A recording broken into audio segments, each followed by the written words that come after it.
Welcome everybody to the session 2 of Global Interview Security Summit. And this time we are focusing on the BFSI segment. A bank gets a call, the new hire 3 weeks into the job just failed a background verification that should have happened before the offer letter. The role, risk and compliance. This isn't hypothetical. Versions of this are playing out right now across the BFSI organizations in India. This sector operates under some of the tightest regulatory scrutiny of any industry. The consequences of a bad hire aren't just operational, they are legal, reputational, and sometimes systemic. And yet, the hiring integrity challenge in BFSI isn't solved, it's evolving. Today's conversation isn't about what the playbook should look like, it's about what actually is happening on the ground, the challenges, the decisions being made in real time, and what's starting to work. I am Sulu Philip, and I head customer success at Talview. Joining me today, there are three leaders who are navigating this from the inside. Samaksh Ji, a talent acquisition leader with almost 2 decades in the BFSI space, who's seen this sector transform and knows exactly where the pressure points are.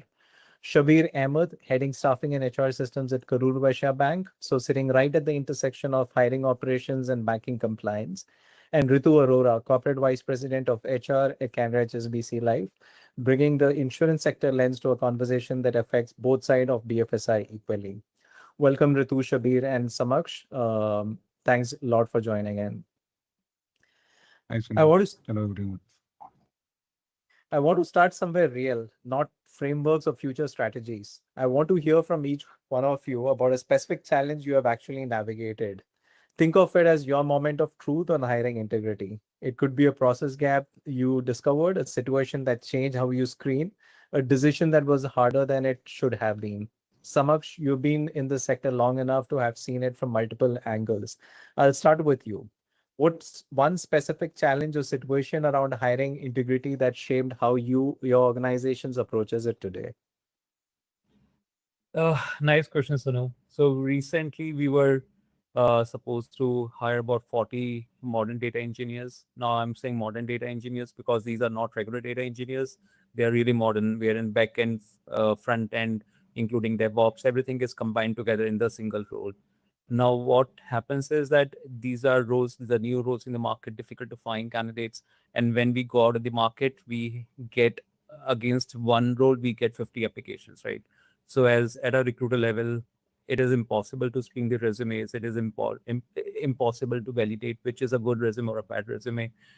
We had to deploy an automated tool on urgent basis, which eventually helped us in screening the resumes, not just screening. So no, we also enabled an assessment which filtered out not so relevant candidates and eventually helping the business in saving the interview time and also helping the candidates to get a better experience and helped us at the conversion level. Eventually, we were able to hire 40 modern data engineers.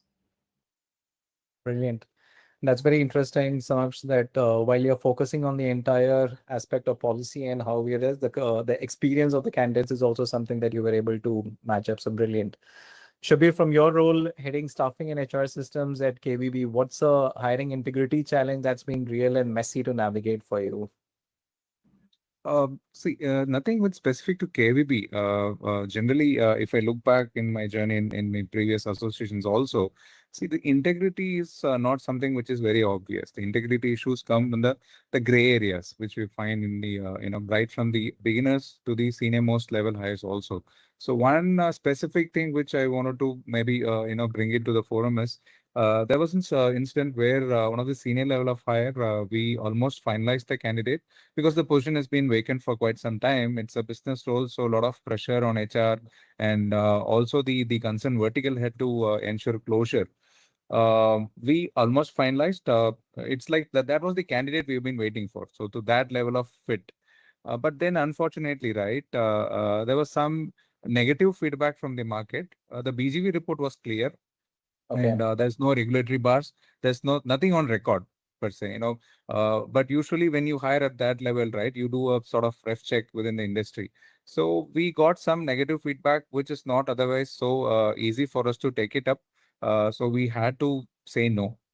So it's a revenue generating role. It's going to have a big impact. But all said and done, from an positioning standpoint of that role and the impact it's going to create, we had to take a hot call. So that is something which I wanted to bring into the forum here. And I'm sure Samaksh and Ritu also will have similar experiences in their own industries. Thanks for sharing that, Shabir. Ritu, on Canada HSBC Life is it right at the intersection of two regulatory domains, banking and insurance. What's one hiring integrity challenge that feels very specific to that world of yours? Thanks, Sunu. It's not about Canada HSBC, BFSI sector or wherever I think in the industry where you're hiring front level and mass levels. This is a challenge. Uh, I always say that, over my 25 years of experience, that when you're scanning a resume, you're technically underwriting a risk. So it has to be seen with that perspective, and all the enablers who make sure that your hiring is complete, all of them have to be brought together and in sync, to ensure that you put this entire integrity perspective onto your design. So, like, one important aspect is, yeah, that we do a lot of hiring through our vendor partners. It's very important because they're the first point of contact who's contacting a candidate, selling them our story. So it's very important that the story sold is right, and also they bring integrity to the table and to the entire process. So for that, we do a lot of engagements with our partners and we give them comfort. Uh, and because these vendors and partners also have like people who are working who leave in short span of time. So it's important that you keep communicating and you're very constant with your communication that, there is no need to do these kind of changes in your resumes. We've done a lot of work in terms of analytics in identifying what are the reasons why BGs fail. So we go back and communicate the same to the vendors, and ensure that, they're not repeating it. And rather, if we identify a belt or a cohort where we experience more BGV abnormalities than other locations, we do go back and say to every candidate at the end of the interview that we appreciate your job changes, we appreciate the gap, you took it from maternity, you had a medical health issue. We are appreciating of everything. We appreciate the diversity. So please put everything right on to your resume. So we do make an extra effort in terms of telling candidates and to our partners that while you are enabling us and getting the right person, let's together make sure that we have the right practices and compliances in the game. Brilliant. Thanks a lot, Ritu. And I think me coming from the tech side, that version of yours where you're saying that you allow the culture where you allow the candidates to speak up, I think that's very synonymous to our worlds as well. So thanks a lot for bringing that perspective out. I want to put a real world dilemma right now on the table. These are the kind of decisions HR and TA leaders in the BFSI are actually making right now. There's no clean right answer to this, and I want your honest take on this, not the policy answer, but what you would actually do.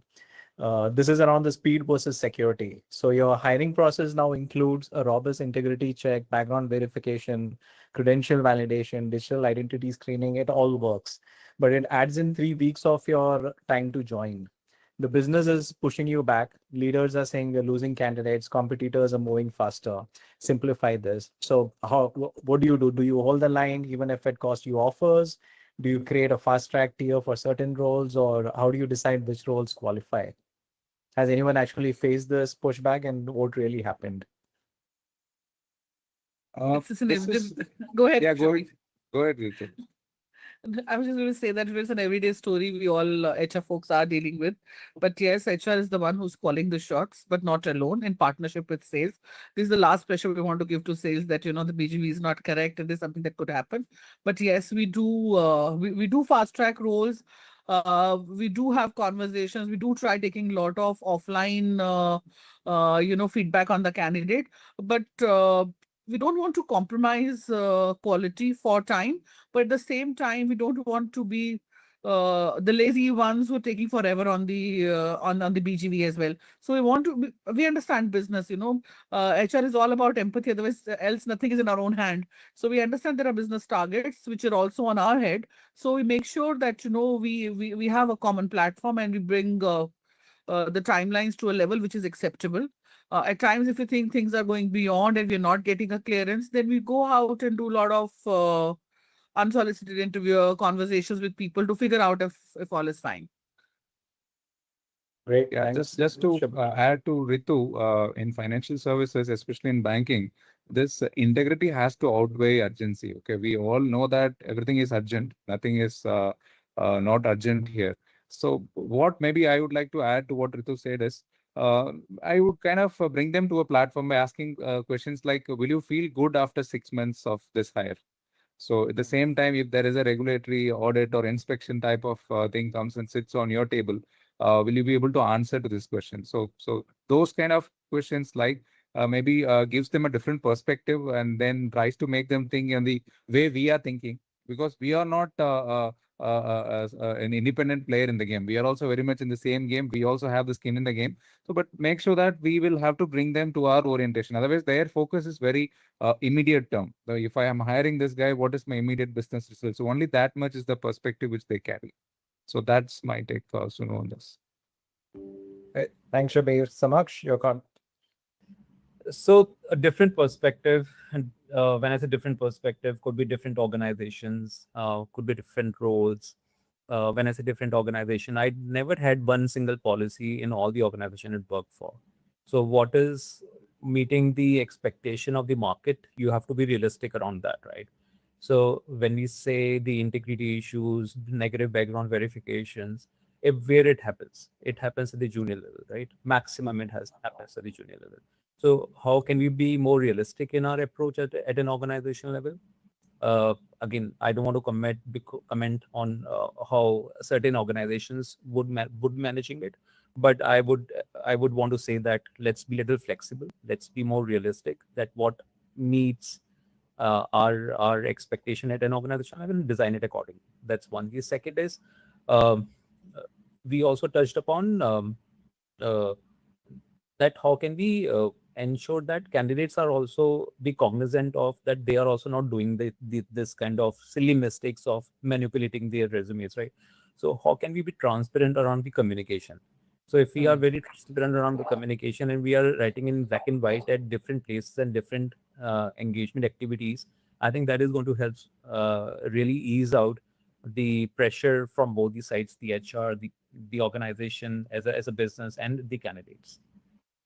Great. Thanks, Samaksh. I think some of that I see a general agreement across the three of you, because I think Ritu also touched upon the importance of how we communicate, and that's something which I see across all three of you. Great. Each one of you has tried different things in your organizations, in the experience that you have had across different organizations. Some of it has worked. I want one thing, one process change, or one technology decision, one policy call, or a mindset shift that you would actually recommend a peer in the BFSI industry looking to strengthen the hiring integrity. Not what on the roadmap, but what's working right now. So Ritu, first to you, what's that one thing you have done in your experience that has actually improved how you protect hiring integrity and that you would recommend? Two things, Sonu, we have done which have helped us is we put a lot of our effort on recruiters, including asking sharper questions, also coaching them and training them on compliances and how should they identify these challenges on the resume. We also go back to our teams and circle back from the BGV teams on what kind of experiences, location by location, we are having, and then we try to plug those gaps. These two things have helped us in terms of covering up and improving our numbers and reducing our challenge. So Great. yeah, I always say that recruiters are your first line of defense. If you coach them well and they learn the game of elimination, they will never get trapped into. Brilliant. That's a real practical one. I think everybody has, and I think mostly the recruitment is the cream of the layer that kind of does this entire work. So the more you focus on that, it kind of helps the entire benefit. Thanks a lot, Ritu. Shabir, from your standpoint, anything that Yeah, you think? I'm agreeing to what Ritu is saying. The first line of defense will be the concerned recruitment team, but add to that a bit of technology flavor also. It's like the right time we have to embrace in which has yielded results. That's an experience which I'm sharing here. Whatever technology works, I'm not going to prescribe any specific technology, whichever works. But because this is a volume game, right? Especially in insurance and financial services, the attrition is so high. So you will have to backfill the positions and you will have the growth. For that, the portions has to be filled in. So adding the technology at the right place and in the right processes will definitely help. So one such thing is this proctoring based assessment, which I have been using with product from Dalview. It has saved a lot of time of my own team. So the time which they used to take for clearing the assessing the answer sheets or the proctoring feature, especially the flags which we get, right, that's really helpful. So my take on this would be to embrace technology, add whatever flavor level you want, the level of customizations you have to do. That would definitely add up to the recruiters. Maybe in your parlance, Ritu, that will be our fallback to the first line of defense, because they are own team members, right? We can't let them fail. So this will give them Yes. some solace. Yeah. Thank you. Yeah. Yeah. Thanks a lot, Shabir. I'm sure all on the Talview side will be happy to hear a comment. So some clippings will go after the summit with yours echoing around with this. But thanks a lot. I think rightly said, I think technology always helps in some manner to kind of the human in the loop kind of get some benefit out of it. Thanks a lot, Shabir, for that context. Samaksh, from your vantage point across the BFSI industry, was the single highest leverage intervention you would recommend to any TA leader trying to genuinely upgrade things? I would want to still say that one size doesn't fit all. Every organization has own its challenges and nuances. I think it is important to understand what are the cultural elements which are hurting the most. If you are able to identify the pattern, if you are able to identify which roles, which market, which location, which seniority it is hurting most, if you are able to identify, I think you will be able to solve the problem. The other thing, as I said, I would recommend that we need to be a little flexible. I don't recommend that we do background checks for the entire previous experience, all the experiences a person may have worked for. Pick the most realistic last organization, maybe where again, if it is hurting at the junior level, pick the last organization, highest education, maybe address verification, and that's about it. Use it diligently, not to reject the candidates, but to ensure that we are meeting the expectation of the leaders in the organization. Great. Three very different answers, and all three are real, which tells you in the audience it's something that there's no universal playbook here. I think the right starting point depends on where your gaps actually are, which brings me to the actual final round. I'm going to be trying to wrap this in 3 minutes. It's a rapid fire close that I call it. One question each, one honest line, no discussion. Samaksh, I'm going to be starting with you. Complete this sentence. The one thing BFSI is still getting wrong on hiring integrity is. Not using AI much, yeah. Okay. Still a lot of scope of including AI, involving AI as an enabler in the background verification. Thanks. Thanks, Samaksh. Shabir, the technology to solve this excess. So why hasn't BFSI solved it? One line. See, it's not that banking is not embracing technology, Sunu. They are very much embracing, and there are early adopters as well. But only point which differentiates banking and financial service from other industries, we are asking a different question altogether. Whether this particular technology will satisfy our purpose, the regulatory requirements, whether it will put the candidate at ease, so on and so forth. So basically, it's not that we are averse to technology. Only thing is, from this perspective, we ask different set of questions which technology has to answer. Only that is the difference. Got it. That was more than one line, but yeah, I think good context. So thanks a lot, Shabir, for that. Ritu, 5 years from now, is hiring integrity in BFSI better, worse, or the same? One word, one sentence, maybe. Scary, but maybe worse. Okay. Well, Samaksh, Shabir, and Ritu, this has been exactly the kind of conversation that this space needs, not abstract theory, real decision, real trade-offs, and real stakes. If you're watching this from a BFSI organization, I hope you found at least one thing you can take back and use, whether it's a process question you haven't asked yet, a dilemma you have now language for, or just a reassurance that leaders who are doing this well are still figuring out too, along with all of you in the audience. That's the honest truth about hiring integrity in BFSI right now. Zero tolerance as a goal, zero playbook has the reality. And that's the organizations that are winning are the ones willing to build the playbook in real time. Thanks everybody for joining. I really appreciate Samaksh, Shabir, and Ritu for your time on this. It's been a really engaging one, and I really appreciate all three of you being so engaged and then making this interaction really interactive. Really enjoyed. I hope you three enjoyed as well. Pleasure is meant, Sunu. Thank you so much. Sunu. Lovely meeting Shabir, Samaksh. Yeah. Same here. Same Thank here, you. Ritu. Thank So you. much.